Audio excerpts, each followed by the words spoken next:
Je peux faire des choses au-delà de ce que les autres font, parce que je ne suis pas satisfait de mon propre champ de force. J'ai besoin de plus. J'ai faim de voir davantage. Je veux voir sa gloire. Je veux être témoin de la puissance audacieuse de Dieu. Et puisque je veux voir sa puissance et sa gloire, je dois m'intensifier et me développer dans toutes les dimensions. Monsieur, vous pouvez être plus grand que ce que vous êtes. Vous pouvez porter plus que ce que vous portez. Les armées qui vous accompagnent actuellement ne représentent même pas un quart de ce qu'elles devraient être. Ô mon Dieu, Jésus, ce que nous appelons ce champ de force, vous pouvez l'appeler votre aura, vos vibrations, votre énergie, vous pouvez l'appeler l'onction, bien que l'onction n'explique pas aussi bien que le champ de force. Vous pouvez aussi l'appeler sa présence. C'est ce champ de force, cette énergie, ces vibrations qui font que les démons, les diables, les sorcières, les sorciers et les agents des ténèbres ont peur lorsque vous arrivez. Parce que lorsque vous arrivez sans ouvrir la bouche, sans lier ni délier, votre simple entrée les a déjà démantelés. Votre seule présence a dispersé tout ce qu'ils avaient planifié, tout ce qu'ils ont fait dans leurs alliances nocturnes. Juste votre arrivée. Que votre champ de force augmente. Que vos vibrations, votre énergie augmente. Que votre aura augmente. Amen. Ce sont ces vibrations et ce champ de force qui vont au-delà de votre apparence physique. J'ai été pasteur pendant 40 ans. Et durant ces 40 années de ministère, il peut arriver que vous ne me voyez pas à l'église pendant un mois ou deux, mais mon église continuera de croître. Je n'ai pas besoin d'être physiquement présent pour que mon église grandisse, parce que mon église, où que je sois, fait partie de mon champ de force, et tant que je suis intact, cette œuvre continuera d'avancer et de croître. J'ai cette compréhension. C'est celui qui n'a pas cette compréhension qui sera toujours en train de vous déranger en disant qu'il faut que vous soyez là, qu'il faut que vous soyez présent. Non, je n'ai pas besoin d'être là physiquement. Ma présence, elle, doit être là. Et si vous comprenez cela, vous avez le droit de libérer votre présence. Je n'ai pas besoin de poser la main sur vous, parce que mon esprit est plus grand que mon corps. Mon homme spirituel peut poser la main là où ma main physique ne peut pas atteindre. C'est ce qui s'est passé hier soir, lorsqu'une femme a témoigné que pendant que nous prions pour les malades, elle a vu un autre moi apparaître devant elle et poser la main sur elle.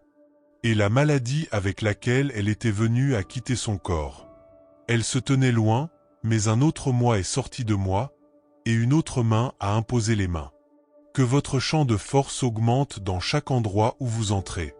Que votre champ de force travaille pour vous, combatte pour vous, guérisse les malades, amène les hommes à la conviction, chasse les démons, chasse les diables. C'est ainsi que Jésus, lorsqu'il entrait dans les synagogues, les démons criaient, les démons hurlaient. C'est son champ de force. Marc 1 versets 23 et 24.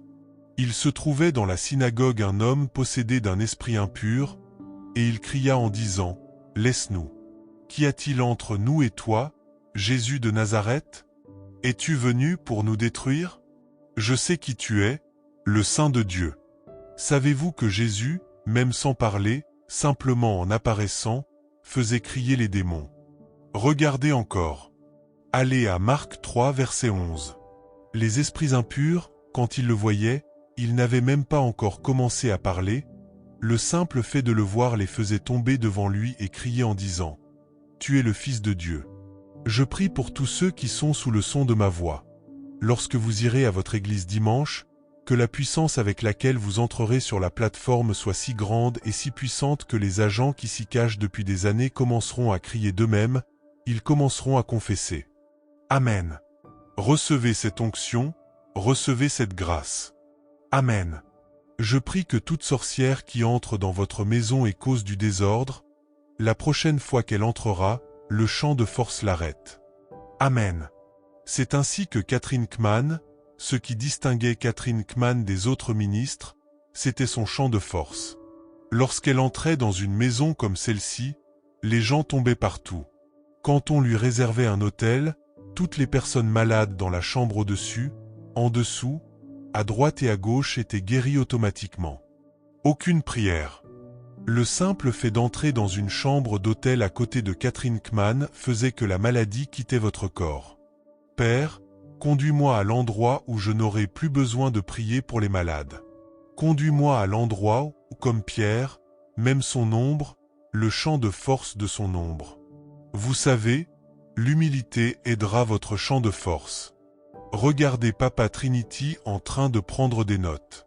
Regardez le Père, l'homme le plus âgé, en train de prendre des notes. Mais vous savez que beaucoup d'entre vous, parce que vous êtes trop proche de moi, vous ne savez pas ce qui vous dépasse. Vous ne savez pas ce que Dieu vous a donné. L'humilité est très importante, elle fait partie de la force de votre champ de force. Maurice Cerullo se rendait en Ouganda pour une réunion, et le sorcier le plus haut placé, je crois que son nom était Francis Kawacha. Satan l'a appelé et lui a dit « Sors de la ville, de la capitale de l'Ouganda, comment l'appelle-t-on déjà ? Kampala. Quitte Kampala. Assure-toi de sortir de la ville, à 70 miles de rayon, parce qu'un homme dangereux entre dans la ville. Il arrive par avion et va atterrir à l'aéroport. S'il atterrit à l'aéroport et que tu es encore sur le territoire, 3 choses peuvent arriver. Soit tu mourras, soit tu seras paralysé à vie, soit tu seras arrêté par ce royaume. Alors pars maintenant. Et les 70 000 agents des ténèbres que j'ai placés sous ton autorité, fais-les tous sortir maintenant.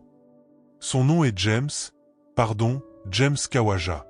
Et il demanda à Satan, s'il te plaît, puis-je connaître cet homme? Son nom est Maurice Cerullo. Maurice Cerullo n'est pas un grand prédicateur. Il ne décompose peut-être pas la parole comme moi je la décompose, mais ce qu'il porte. Monsieur, le ministère est plus que le ministère. Le ministère, c'est qui vous êtes, c'est ce que vous portez. Et ils ont tous dû disparaître. L'avion a atterri. Et lorsque l'avion a atterri, que l'homme de Dieu a terminé sa réunion, qu'il est monté dans l'avion et qu'il est retourné en Amérique, James Kawaja se préparait à revenir à Kampala. Mais on lui dit, n'essaie pas. N'essaie même pas. Pourquoi? Il est parti. Oui, il est parti, mais son champ de force est encore sur le terrain. Les dépôts, les prières, l'affluence de ce qu'il porte imprègne encore le sol. Tu dois donc rester à l'écart pendant au moins 3 jours supplémentaires avant d'essayer d'entrer. Voilà comment le grand évangéliste Charles Finet, en arrivant dans une ville, avant même d'y entrer, à chaque pas qu'il faisait en se rapprochant, l'esprit de conviction venait sur ce territoire. Avant même qu'il n'entre, les gens criaient déjà et se réconciliaient avec Dieu. C'est ainsi qu'il entra dans une usine, et simplement en se tenant à la porte de l'usine, tous ceux qui se trouvaient dans cette usine commencèrent à se donner à Christ. C'est ainsi que Smith Wigglesworth était assis dans un train sans parler, et tous ceux qui étaient dans le train, occupés à parler, après 15 minutes de trajet, un homme se leva et dit « S'il vous plaît, monsieur, qui êtes-vous? Vous me convainquez de péché. » Et c'est ainsi que tous ceux qui étaient dans le train se tournèrent vers Smith Wigglesworth et lui demandèrent « Monsieur, s'il vous plaît, pouvons-nous savoir qui vous êtes? Depuis que vous êtes entré, je me sens très mal à l'aise au sujet de ma vie. » Et l'homme qui n'avait pas ouvert la bouche se leva alors, prêcha un message de 2 minutes, conduisit tout le monde dans le train à Christ, puis descendit du train. « Je mettrai un mur de feu tout autour de toi, et ma gloire sera au milieu de toi. Vous le portez avec vous, la présence audacieuse de Dieu. » C'est ainsi que la Bible dit que Dieu faisait des miracles extraordinaires par les mains de Paul. Et l'on appliquait sur les malades des mouchoirs et des linges qui avaient touché son corps, et les maladies les quittaient, et les esprits mauvais sortaient. Monsieur, les miracles extraordinaires ne se produisent pas simplement parce que vous avez acheté un paquet de mouchoirs, que vous cherchez de l'argent, et que vous commencez à vendre des mouchoirs à 5000 nera. Ce sont des stratagèmes. Quand votre champ de force est intact, cela n'a pas besoin d'être un mouchoir. Tout ce que vous utilisez devient une arme. Vous pouvez utiliser de l'eau. Vous pouvez utiliser n'importe quoi. Je ne sais pas si vous avez déjà lu les annales de John G. Lake en Afrique du Sud. Ces hommes faisaient des choses folles. Si c'était aujourd'hui, nous dirions que ce sont de faux prophètes, parce qu'ils utilisaient des pierres, des rochers, et donnaient des pierres aux malades. John G. Lake est allé dans une léproserie, et après avoir prié pour eux un par un, il était tellement fatigué que, sur la pierre où il était assis, il a libéré la puissance dans le rocher. Il a dit, « Je ne peux plus prier pour vous. Touchez simplement le rocher, et votre lèpre disparaîtra. » John G. Lake allait dans des communautés, priait sur des arbres et oignait l'arbre, non pas avec de l'huile d'onction, mais avec son chant de force. Et ceux qui touchaient l'arbre tombaient sous la puissance. C'est ainsi que John G. Lake a formé une génération de ministres en Afrique du Sud. Même pas avec des mouchoirs, seulement avec des cordes, de simples cordes ordinaires qu'on vous donnait, des morceaux de cordes, et les démons sortaient de votre corps. Je vous dis cela parce que cette dernière génération portera un poids immense de gloire. Ce bloc-notes que vous avez, qui contient environ 50 feuilles, vous pouvez déchirer chaque feuille de papier et guérir des malades avec votre bloc-notes. Ils vous critiqueront. Ils diront qu'il utilise des puissances étranges. Oui, nous utilisons des puissances étranges. Nous utilisons la puissance du Très-Haut. C'est ce qu'on appelle les miracles extraordinaires par les mains de Paul. Dites, dans les 12 prochains mois, c'est là que Dieu vous emmène. Votre champ de force sera si intense, si fort et si puissant que vous entrerez dans des lieux sans huile d'onction, sans rien, mais vous utiliserez ce que vous trouverez à ce moment-là, et cela fonctionnera. Amen. Ainsi, lorsque votre champ de force est intact, peu importe, que toutes les sorcières de tout Calabar complotent contre vous, vous êtes intouchables, inarrêtables, impossibles à tuer. Quand votre champ de force est intact, il y a certaines prières auxquelles vous ne perdez pas votre temps. Vous pouvez même voir Satan entrer dans votre chambre et lui dire « Comment vas-tu » et sans prière, vous vous allongez et vous dormez. Monsieur, lorsque votre champ de force est intact, j'ai prêché lors d'une croisade en plein air, comme celle que nous avons eue. Et une jeune femme est venue le lendemain pour un entretien. Elle s'est assise, très belle, et pendant 2 ou 3 minutes, elle n'a pas dit un mot. Elle me regardait intensément. J'ai dit, quel est le problème? Vous n'avez pas de sujet? Pouvez-vous laisser la place? Beaucoup de personnes attendent pour être reçues. Elle ne parlait pas, elle me fixait simplement. Après 2 ou 3 minutes, j'ai dit, d'accord, je vais appeler quelqu'un pour prendre votre sac, vous pouvez partir. C'est alors qu'elle s'est levée et a dit, j'ai été envoyée.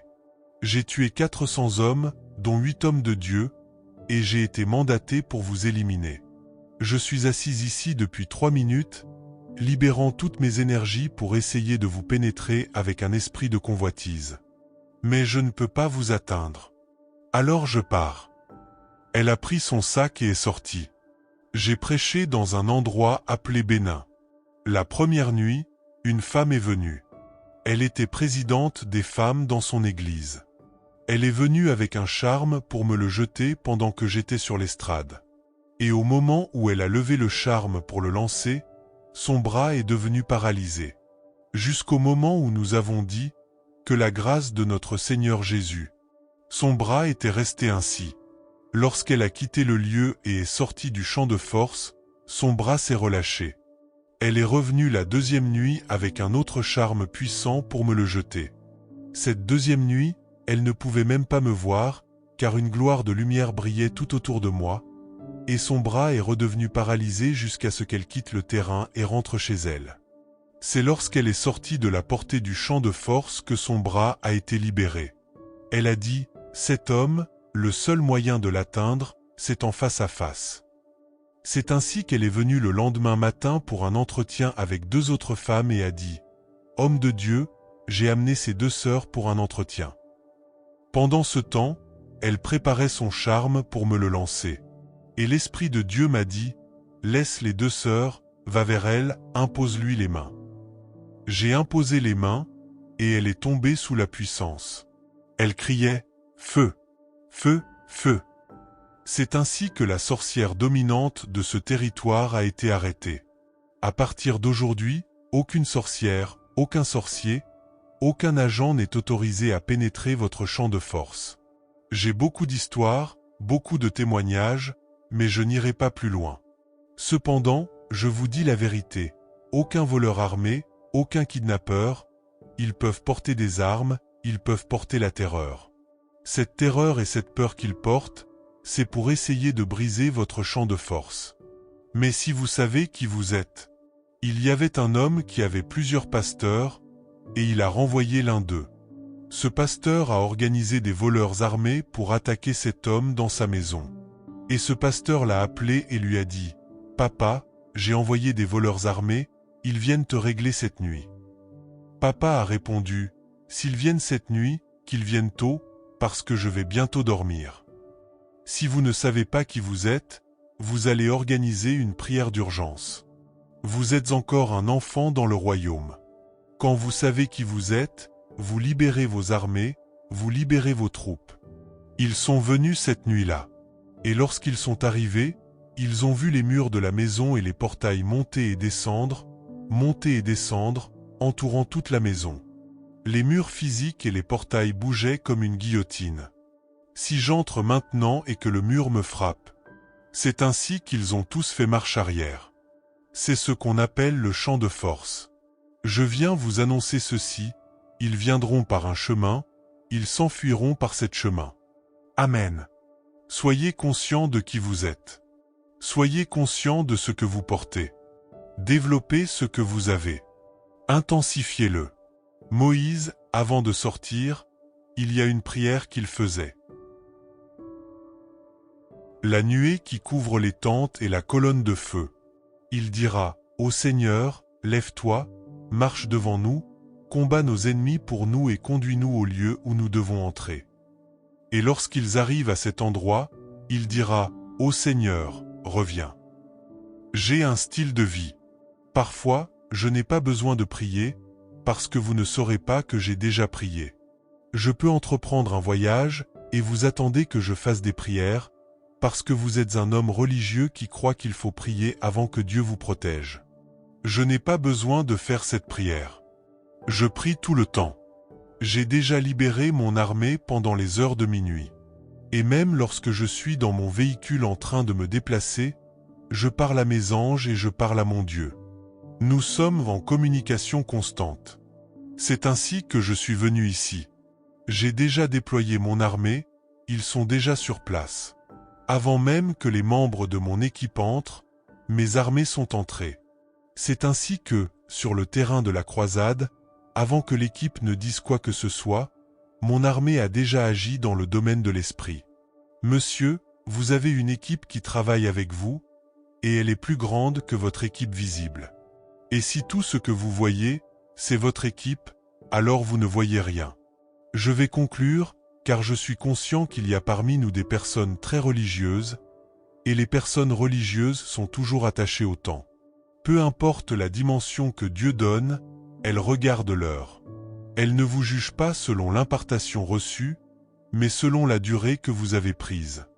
Et les personnes religieuses sont très dangereuses. Elles veulent toujours que vous soyez rapide.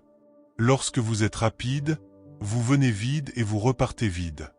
Pourquoi êtes-vous vraiment venu? Êtes-vous venu pour recevoir une impartation? Êtes-vous venu pour recevoir quelque chose? Êtes-vous venu pour grandir? Êtes-vous venu pour passer au niveau supérieur? C'est pourquoi je dis que l'humilité est très importante. Lorsque vous découvrez qu'il y a certaines personnes que Dieu a placées au-dessus de votre vie, abaissez-vous, asseyez-vous et apprenez. Il y avait un homme parmi les plus hauts gradés dans l'occultisme, pour ceux qui ne le savent pas. Il était appelé le sac de la méchanceté, c'était son nom officiel donné par Satan après avoir jeûné pendant 2 ans sans manger, ne buvant que du sang humain. Et Satan lui est apparu après ces 2 années et lui a donné un sac. Le sac, « Maman, laissez-moi utiliser votre sac à main. » Le sac était petit comme cela, il pouvait le transporter partout. Mais à l'intérieur de ce sac se trouvaient des charmes et toutes sortes de choses plus grandes que des appartements de 3 chambres. Lorsqu'il les sortait, elles prenaient leur taille réelle. Sac de la méchanceté. Une femme a glissé un tract sous sa porte, une femme de son entourage lui disant « Jésus t'aime, l'invitant à une croisade qu'ils organisaient. Lorsqu'il apprit ce tract, celui-ci perturbait ses charmes, troublait ses pratiques occultes et ses potions. Il a dit « Qui est cette personne qui parle ?» Il est allé à son miroir, il a vu la femme et a dit « Je vais m'occuper de toi ». Il est allé à son sac de méchanceté, a pris un clou, a invoqué le fils de la femme dans le miroir et a fixé ce clou au mur. À l'instant même où il enfonçait le clou, cela devait pénétrer dans le cerveau du fils et provoquer une migraine qui le tuerait. Et voici que le fils criait, et la femme entra en prière. « Père, toute flèche, toute flèche. » Et le clou sauta du mur. Il alla reprendre le clou, mais découvrit que le feu avait envahi le clou et lui brûla la main. Il dut prendre un autre clou, d'un niveau plus élevé, et le même phénomène se produisit. Alors il décida d'envoyer des esprits démoniaques pour attaquer la femme elle-même. Il invoqua ces démons et dit « Allez l'attaquer ». Les démons firent 1, 2, 3 pas, puis revinrent en arrière. « Pourquoi revenez-vous » ? Le démon rapportait à son maître que s'il avançait, il serait détruit. Ce qui entoure cette femme est du feu. Il dit « Sortez ». Il appela un démon de rang supérieur et l'envoya. 1, 2, 3 pas, puis retour. C'est ainsi qu'Omar lui-même est allé à la croisade et a été arrêté. Ainsi, avant la fin de cette année, un puissant agent des ténèbres sera arrêté par votre champ de force. Il se prosternera devant vous. Il confessera des choses terribles. Amen. Cela arrivera cette année. Amen. Cela arrivera dans les 3 prochains mois. Amen. Levez-vous.